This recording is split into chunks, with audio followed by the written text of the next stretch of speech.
ಗೃಹಲಕ್ಷ್ಮಿ ಯೋಜನೆಯ 11ನೇ ಕಂತಿನ ಹಣ ಇನ್ನೂ ಕೂಡ ನಿಮ್ಮ ಖಾತೆಗೆ ಬಂದಿಲ್ವಾ? ಹಾಗಾದರೆ ನಿಮಗೊಂದು ಗುಡ್ ನ್ಯೂಸ್ ಬಂದಿದೆ. ಹೌದು, ಗೃಹಲಕ್ಷ್ಮಿ ಯೋಜನೆಯ 11ನೇ ಕಂತಿನ ಹಣವನ್ನು ರಾಜ್ಯ ಸರ್ಕಾರ ಈಗ ಬಿಡುಗಡೆ ಮಾಡಿದೆ.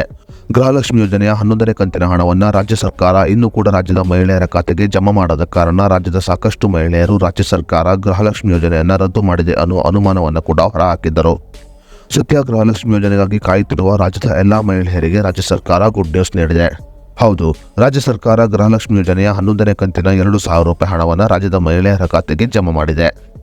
ಇನ್ನು ಗೃಹಲಕ್ಷ್ಮಿ ಯೋಜನೆಯ ಹಣವನ್ನು ಪಡೆದುಕೊಳ್ಳುತ್ತಿರುವ ಮಹಿಳೆಯರು ಈ ವಿಧಾನದ ಮೂಲಕ ಗೃಹಲಕ್ಷ್ಮಿ ಯೋಜನೆಯ ಸ್ಟೇಟಸ್ ಅನ್ನು ಚೆಕ್ ಮಾಡಿಕೊಳ್ಳಬಹುದಾಗಿದೆ.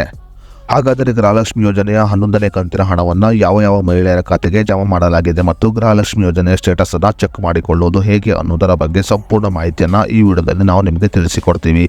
ಅದಕ್ಕೂ ಮುನ್ನ ನೀವಿನ್ನು news one Kannada YouTube channel subscribe ಮಾಡಿಕೊಂಡಿಲ್ಲ ಅಂದರೆ ಈಗಲೇ ಸಬ್ಸ್ಕ್ರೈಬ್ ಮಾಡಿ ಮತ್ತು ವಿಡಿಯೋನ ಲೈಕ್ ಮಾಡಿ.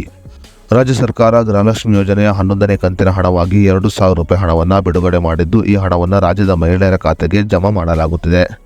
ಇನ್ನು ಯಾವ ಮಹಿಳೆಯರು ತಮ್ಮ ಖಾತೆಗೆ KYC ಅಪ್ಡೇಟ್, NPCA ಮ್ಯಾಪಿಂಗ್ ಮತ್ತು ಆಧಾರ್ ಸಂಖ್ಯೆ ಲಿಂಕ್ ಮಾಡಿದ್ದಾರೋ ಅಂತಹ ಮಹಿಳೆಯರ ಖಾತೆಗೆ ಮಾತ್ರ ಗೃಹಲಕ್ಷ್ಮಿ ಯೋಜನೆಯ 11ನೇ ಕಂತಿನ ಹಣ ಬಿಡುಗಡೆಯಾಗಿದೆ. ಇನ್ನು ಮಹಿಳೆಯರು DBT ಕರ್ನಾಟಕ ಅಪ್ಲಿಕೇಶನ್ ಅನ್ನು ಪ್ಲೇಸ್ಟೋರ್ನಲ್ಲಿ ಇನ್ಸ್ಟಾಲ್ ಮಾಡಿಕೊಳ್ಳುವುದರ ಮೂಲಕ ಗೃಹಲಕ್ಷ್ಮಿ ಯೋಜನೆಯ ಸ್ಟೇಟಸ್ ಅನ್ನು ಚೆಕ್ ಮಾಡಿಕೊಳ್ಳಬಹುದಾಗಿದೆ. ಕರ್ನಾಟಕ ಸರ್ಕಾರದ DBT ಕರ್ನಾಟಕ ಅಪ್ಲಿಕೇಶನ್ ಪ್ಲೇಸ್ಟೋರ್ನಲ್ಲಿ ಲಭ್ಯವಿದ್ದು, ಮಹಿಳೆಯರು ತಮ್ಮ ಮೊಬೈಲ್ ಮೂಲಕ ಡೌನ್ಲೋಡ್ ಮಾಡಿಕೊಳ್ಳಬಹುದು.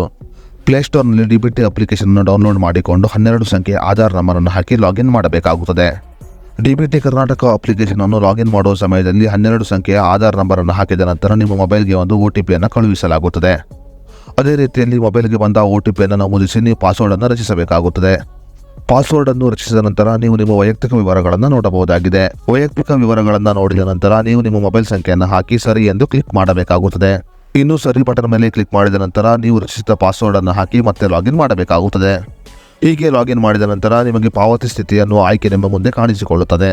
ಪಾವತಿ ಸ್ಥಿತಿ ಆಯ್ಕೆಯ ಮೇಲೆ ಕ್ಲಿಕ್ ಮಾಡಿದರೆ ನಿಮ್ಮ ಖಾತೆಗೆ ಯಾವ ತಿಂಗಳಿನಲ್ಲಿ ಯಾವ ದಿನಾಂಕದಂದು ಗೃಹಲಕ್ಷ್ಮಿ ಯೋಜನೆ ಯಾವ ಕಂತಿನ ಹಣ ಬಿಡುಗಡೆ ಆಗಿದೆ ಅನ್ನೋದರ ಬಗ್ಗೆ ಸಂಪೂರ್ಣ ಮಾಹಿತಿಯನ್ನು ನೀವು ತಿಳಿದುಕೊಳ್ಳಬಹುದಾಗಿದೆ. ಸದ್ಯ ಗೃಹಲಕ್ಷ್ಮಿ ಯೋಜನೆಯ 11ನೇ ಕಂತಿನ ಹಣವಾಗಿ 2,000 ರೂಪಾಯಿ ಹಣವನ್ನು ಬಿಡುಗಡೆ ಮಾಡಲಾಗಿದ್ದು, ಮಹಿಳೆಯರ ಖಾತೆಗೆ ಜಮಾ ಆಗಿರುತ್ತದೆ. ಇನ್ನು ಈಗ ರಾಜ್ಯದ ಮಹಿಳೆಯರು ಗೃಹಲಕ್ಷ್ಮಿ ಯೋಜನೆಯ 11ನೇ ಕಂತಿನ ಹಣವನ್ನು ಬ್ಯಾಂಕಿನ ಮೂಲಕ ಹಿಂಪಡೆಯಬಹುದಾಗಿದೆ.